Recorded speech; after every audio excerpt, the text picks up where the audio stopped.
Farid, Quoi? je crois que ça tourne. Ah, pardon. Salut Robin, ça va? Salut Farid. Oui, pardon. On en est à la 15e émission, la petite histoire du jeu de rôle. Dis donc, Robin, ça défile. Hein. Eh oui, La 15e émission, aujourd'hui... plus que 150. Ouais, au moins. La 15e émission, la petite histoire du jeu de rôle. JDR Factory, notre chaîne YouTube et bientôt Twitch. N'hésitez pas à vous abonner, à liker, à partager. Et on va vous parler d'un nouveau jeu de rôle qui s'appelle Dragon Quest. Générique.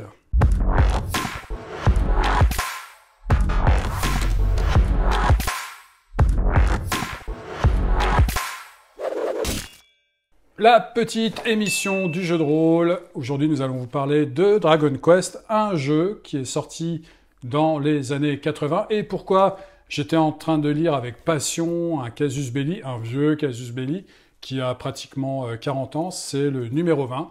C'est, pour la petite histoire, c'est le premier casus belli que j'ai lu, que mon père m'a offert, avec une fameuse boîte blanche, un jeu de rôle tiré des fameux romans d'un célèbre écrivain dans le domaine fantastique. On en reparlera très bientôt, sûrement là, dans 2 ou 3 émissions. Bref, voilà. Et puis quand je le reprends, et déjà à l'époque, surtout à l'époque, j'ai dû le lire en large et en travers, dans tous les sens, je ne sais pas combien de fois.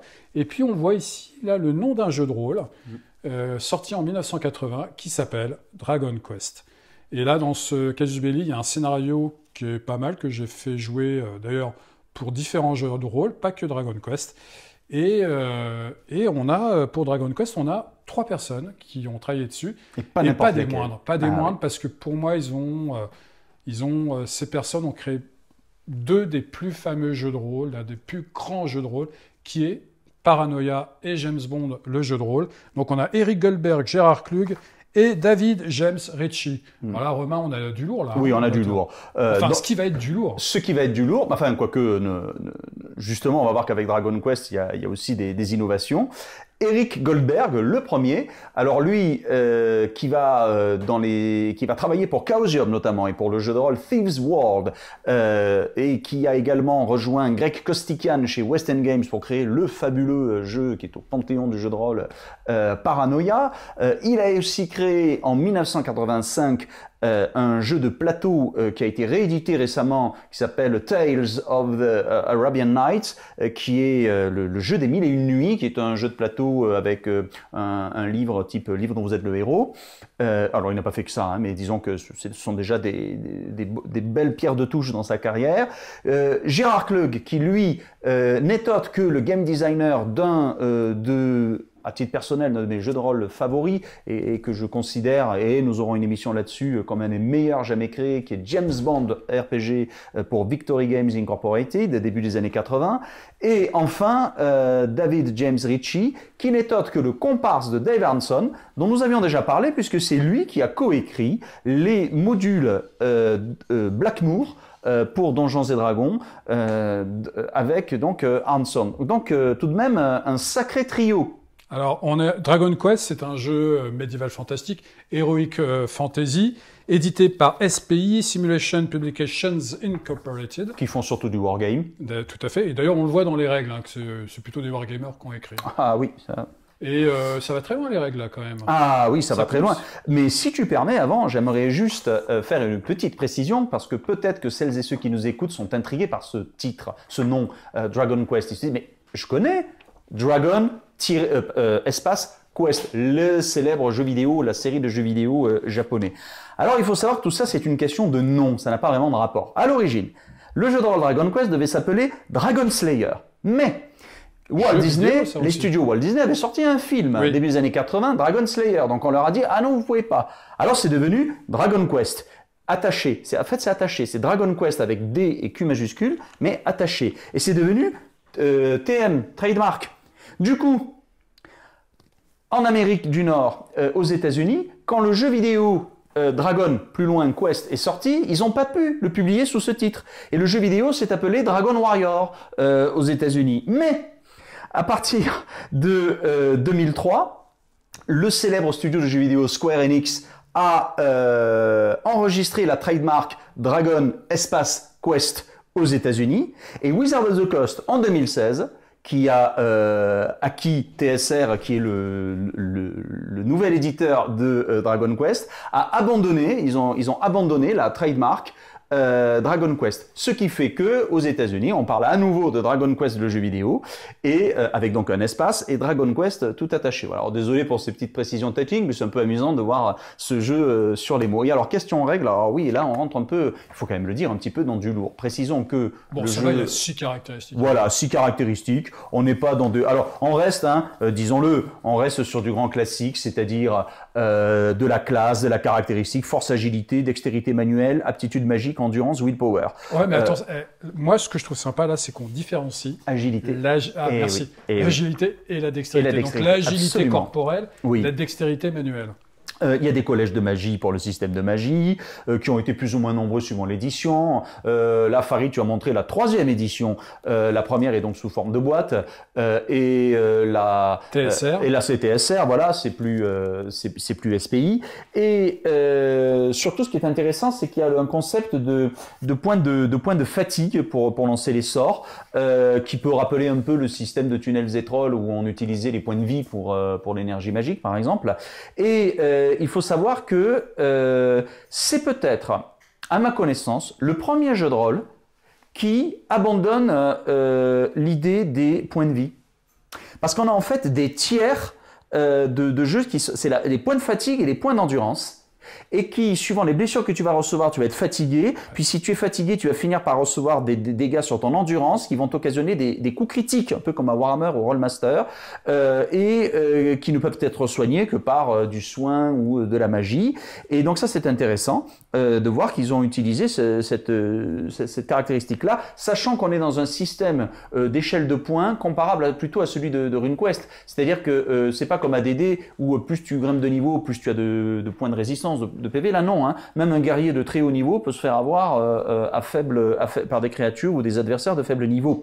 Oui, mais justement, tu parles de guerrier, mais il n'y a pas de classe. Alors, il n'y a pas vraiment de classe. C'est des talents, c'est des choix. On est à mi-chemin entre la compétence et la caractéristique.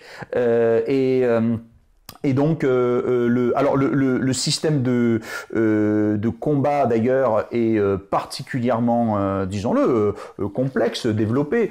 On a, puisque c'est un peu du jeu de figurines. D'ailleurs, dans la boîte d'origine, il y a des pions. Ça se joue sur un plateau de jeu avec des hexagones. Et on a tout un principe de, par exemple, la position, la direction. Compte, c'est-à-dire si tu attaques de flanc, de dos, le positionnement, comme dans les jeux de figurines. Donc c'est très wargame. D'ailleurs, les combats, il faut le dire, déjà à l'époque c'était signalé, sont très longs.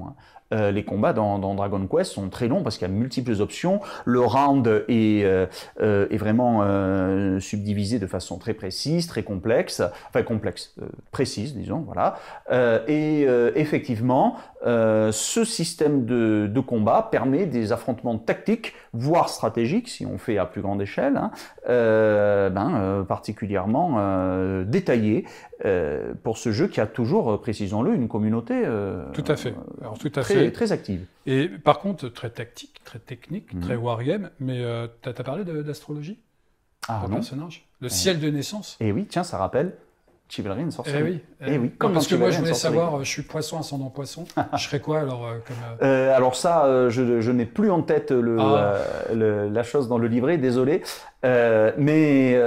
Effectivement, comme dans Chivalry and Sorcery, le signe astrologique permet de modifier certains paramètres de ton personnage. Alors il y a un univers aussi qui s'appelle Alusia, le royaume d'Alusia, qui a été développé. Il y a eu quelques suppléments, il y a eu un écran, il y a eu quelques modules, comme le plus célèbre, c'est The Castle ad Antonkel. J'allais le dire. Je ne ferai pas cette blague. Mais c'est un des plus célèbres modules. Bon, il n'y en a pas eu beaucoup de modules pour Dragon Quest officiel. Il y a eu par contre une communauté qui s'est développée autour. Alors c'est du Medfan, disons-le, très classique. Il n'y a rien de bouleversant dans le royaume d'Alusia. C'est du wargame qui reste effectivement dans la lignée de ce qu'on connaît chez DD, de ce qu'on connaît dans Chivalry and Sorcery. Moi j'aime bien alors, habituellement je suis pas fan du principe pourcentage, descend, etc. Mais les caracs qui vont de 5 à 25, et pour les tester, tu multiplies par un facteur qui va de 1 à 5 suivant la difficulté. C'est quand même sympa. Voilà. Et il y a, je pense, le prototype du système qu'on appellera plus tard dans un célèbre jeu Warhammer, pour ne pas le nommer, de carrière. Eh oui. Parce qu'il y a ce qu'ils appellent les vocations. Tu as ranger, voleur, courtisan, scientifique militaire, beastmaster et troubadour, et que tu peux acquérir ces compétences finalement, ces vocations avec des points d'expérience. Donc ça c'est intéressant.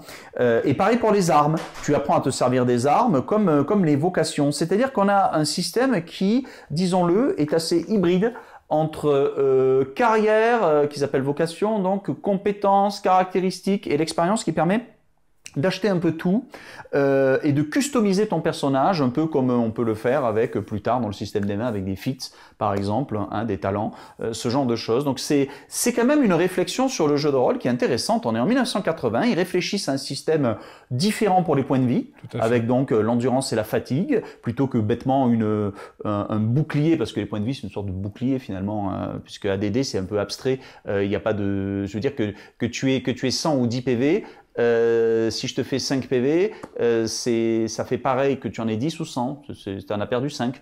Il n'y a pas de différenciation. Là, oui, là tu peux finir par être fatigué, puis après prendre des dégâts sur ce qu'ils appellent l'endurance. Donc c'est très intéressant de voir ce système, des réflexions de gameplay, de game design, et puis pas étonnant, puisqu'on a 3 game designers de talent qui connaissent beaucoup de choses et qui ont déjà probablement en tête de nombreux projets. Et Dragon Quest est un jeu qui mérite qu'on s'y attarde pour toutes ces innovations, mais même aujourd'hui, ces innovations, ces réflexions, parce que bon, en soi, ça a l'air un peu complexe dit comme cela, mais tu l'as montré, le livre des règles n'est pas très gros. Non. C'est pas un pavé, c'est beaucoup moins gros que Chivalry and Sorcery. 150 pages environ. Oui, voilà. Bon, c'est écrit petit, certes, il y a peu d'illustrations, comme pas mal de livres de l'époque, mais effectivement, c'est un jeu tout en un, qui, comme je le disais, a toujours ses adeptes, a toujours sa communauté. C'est un jeu qui a reçu de bonnes critiques à l'époque, donc qui a changé d'éditeur, effectivement. Pas étonnant que ils ont eu du flair, TSR l'a récupéré, c'est intéressant quand même de voir que le TSR n'a pas négligé ce jeu, même s'il y a eu effectivement très peu de suppléments et de suivi. Donc un jeu, une petite rareté peut-être pour toutes les personnes qui nous écoutent et qui ne connaîtraient pas ce jeu, qui, je le répète, n'a pas un rapport direct avec le jeu vidéo, même si le jeu vidéo est clairement inspiré du jeu de rôle. On sait le succès qu'au Japon a eu DD. Et donc, voilà, Dragon Quest, une tentative d'unification de plusieurs éléments de règles, un trio de game designers qui mettent en commun toutes leurs idées, puisqu'après chacun a vogué dans des directions différentes, avec des systèmes de jeu très différents les uns des autres. On sent que on sent la réflexion collective dans ce jeu, je trouve. Vraiment. C'est pas le jeu, c'est pas la vision de Gigax, c'est pas la vision de Symbalist par exemple dans d'autres jeux. Là, c'est vraiment, on s'est mis à 3 autour d'une table et on a mis en commun plein d'idées et ça se sent dans le jeu. Je trouve que c'est peut-être un des premiers jeux à le faire. C'est peut-être même une expérimentation, ce jeu. Absolument. Oui. Et d'ailleurs, comme disait Romain, on vous invite vraiment à le découvrir si vous en avez la possibilité, si vous en avez la chance. Il y a des choses intéressantes et vous allez vous rendre compte de justement ce que ces 3 auteurs vont pondre plus tard.